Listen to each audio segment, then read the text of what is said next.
Assalamualaikum warahmatullahi wabarakatuh. Alhamdulillahirabbil alamin. Wassalatu wassalamu ala asyrafil anbiya'i wal mursalin sayyidina wa maulana Muhammad wa ala alihi wa sahbihi ajma'in. Amma ba'du. Bapak Ibu kaum muslimin dan muslimat, shaimin dan shaimat, jamaah sahabat Rasul rahimakumullah yang kami muliakan.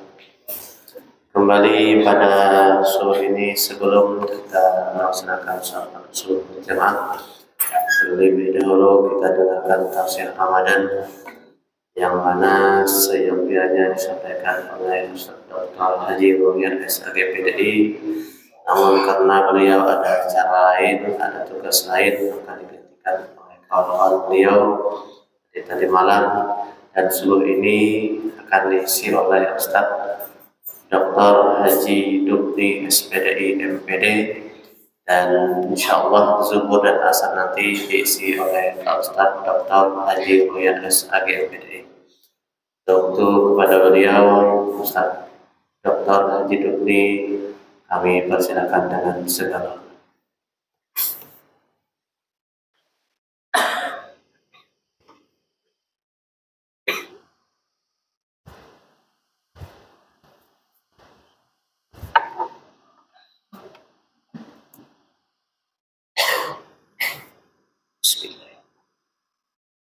Assalamualaikum warahmatullahi wabarakatuh.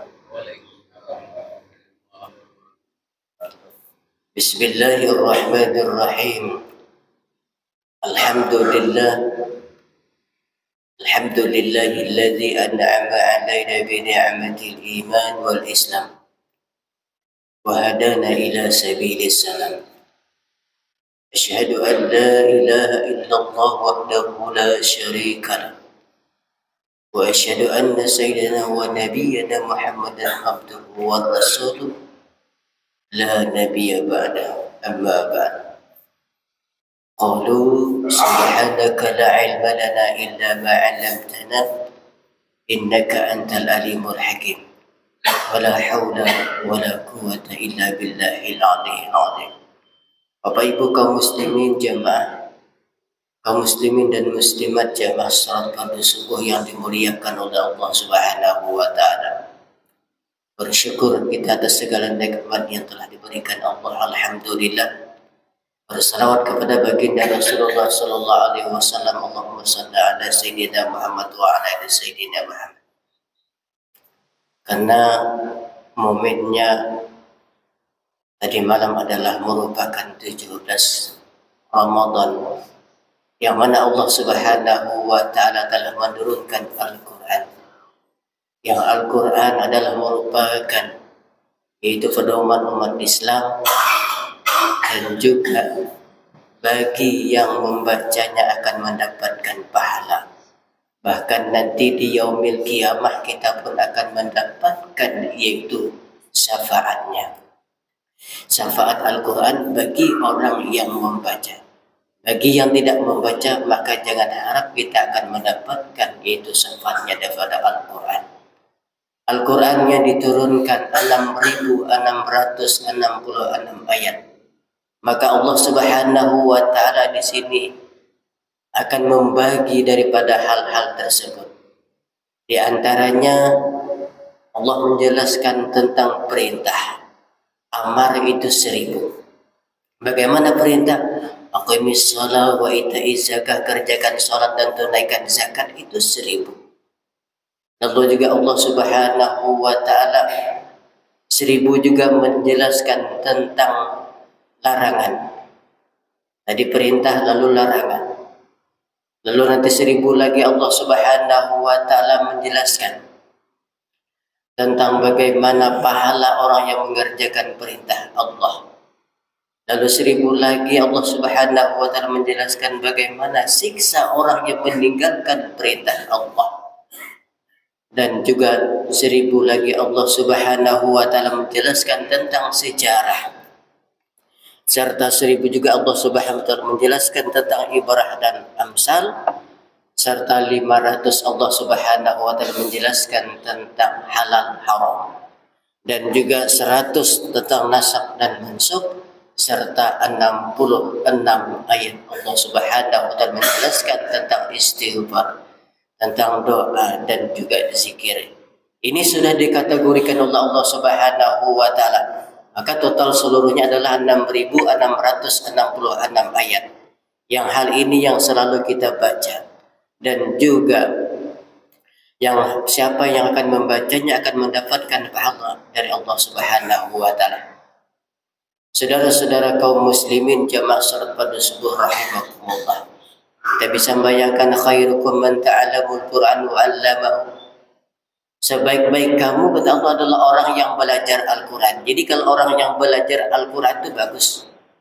Yang lebih bagus lagi wa'allamahu, kemudian mengamalkannya.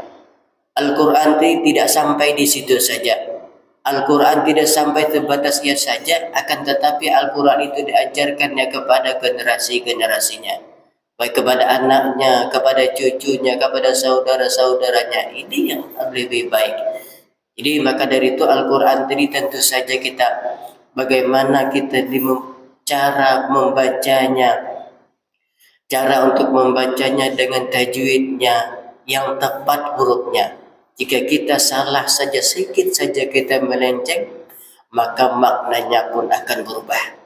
Makanya kita menyebutkan Azizul Hakim. Kita memuji kepada Allah Subhanahu wa taala. Lalu kita terbaca Ajijul. Itu kan bukan lagi maknanya maha perkasa. Ini juga kita perlu. Kadang-kadang kita juga kadang-kadang kita yang namanya lidah ini tidak terlatih.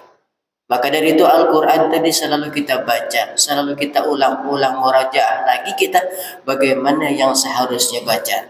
Yang namanya manusia itu kadang-kadang bisa lupa, sampai kadang-kadang khilaf, kadang-kadang mana barisnya. Maka dari itu kita selalu kita baca lagi. Kadang-kadang juga dalam bacaan-bacaan seperti ini, kalau kita sering untuk mengulangnya, insya Allah kita pun bisa untuk memperbaiki bacaan-bacaan dalam Quran. Apalagi Al-Quran ini salah satunya Al-Quran yang mana siapa yang rajin akan membaca surah daripada Al-Baqarah. Surah Al-Baqarah ini adalah merupakan surah yang sangat dibenci oleh syaitan. Syaitan takut dengan surah Al-Baqarah. Jangankan dengan surah Al-Baqarah ini yang selalu kita baca, apalagi surah Al-Baqarah ini yang kita baca sehingga kita dibawa dengan solat. Di solat kita 2 ayatkah kita atau 3 ayatkah kita di dalam surah ini kita bawa. Mengapa hal ini kalau kita bawa, setan akan juga takut dengan surah Al-Baqarah. Apa yang kita baca, Alif Lam Mim, Dzalikal Kitabu la raiba fihi hudal lil muttaqin. Seperti itu. Mengapa? Kita untuk memperbaiki bacaan-bacaan kita. Jadi kalau dengan kita meneliti lagi bacaan kita, kadang-kadang kita ini bisa salah. Misal umpamanya kita Idza zulzilatil ardu zilzalaha. Kadang-kadang kita khilaf kita. Padahal yang di sana yang terlihat satu cuma yang satu zai semua. Tapi kadang-kadang kita ada khilafnya, kita baca ijajul. Ini kan salah. Ijajul jilatil ardu jiljalaha. Kan rancu kedengarannya. Maka dari itu kita perlu lagi meneliti yang namanya Al-Quran. Kita dalam kadang-kadang juga dalam penyebutan kha, satu-satu huruf kita sebut dengan kha. Kadang-kadang ada orang yang tak pandai membilang yang namanya kha. Ini kadang-kadang kalau kita jangankan kita dalam yang namanya membaca Al-Quran, jangankan kita yang namanya ayat yang kita bawa dalam sholat, kadang-kadang kita yang azan saja kadang-kadang kalau kita tak pandai membilangnya kha, itu lain maknanya. Yang seharusnya dengan as-salatu khairum minan naum, kan kha tu yang bergunakan. Tapi kalau kita tak pandai kan as-salatu khairum minan naum. Kalau khairum itu lepas. Kalau khairum itu nama kawan. Nah ini masalahnya pula. Dan situ yang ujung ronde itu ada apa khairum ngaran itu khairum kan as-salatu khairum. Khairum. Tersinggung kawan. Jadi as-salatu khairum minan naum. Jadi dalam ad-duha juga walal akhiratu khairul laka minal ula. Makanya kita ini harus memastikan satu persatu huruf. Sama kita dengan menyebut huruf ba. Ba itu jangan kita bertekan bis. Itu kalau itu sudah salah maknanya. Jadi kita sedikit aja Bismillahirrahmanirrahim. Kalau kita sudah bertumin membacanya, sudah kita itu tuh berancam dah kita membacanya, itu dah salah. Makanya kita perlu meneliti lagi huruf-huruf, satu huruf hijaiyah yang berdiri sendiri itu kita perlu kita baca. Bismillahirrahmanirrahim. Tidak perlu tak? Itu tidak perlu. Jadi kadang-kadang apalagi bis bertekan itu salah pembacaannya. Maka dari itu belum lagi huruf-huruf yang lainnya, maka perlu kita lagi belajar lagi. Yang tajwid ini perlu kita pelajari. Supaya apa? Supaya nanti kita ketika kita sudah berakhir, yang namanya ajal kita sudah sampai, tapi ketika kita bacaan salat kita fasih, ngaji kita fasih, dan segalanya kita fasih dalam membaca menyebut huruf Al-Quran, maka nanti setiap yang kita baca, setiap huruf yang kita baca, maka dilipat gandakan oleh Allah Subhanahu wa taala pahalanya. Dan juga apalagi kita membaca Al-Quran ini dengan berwudu, maka dari itu selalu kita membaca Al-Quran dengan menggunakan yaitu wudu. Maka dari itu mudah-mudahan semua ini ada hikmahnya, dan mudah-mudahan kita ini akan cinta betul-betul Al-Quran, dan juga bukan saja kepada kita, kepada anak-anak kita tanamkan untuk selalu membaca daripada Al-Quran. Ini saja yang dapat kami sampaikan. Terima kasih.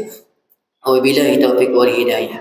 Wa ridha wa inayah. Assalamualaikum warahmatullahi wabarakatuh.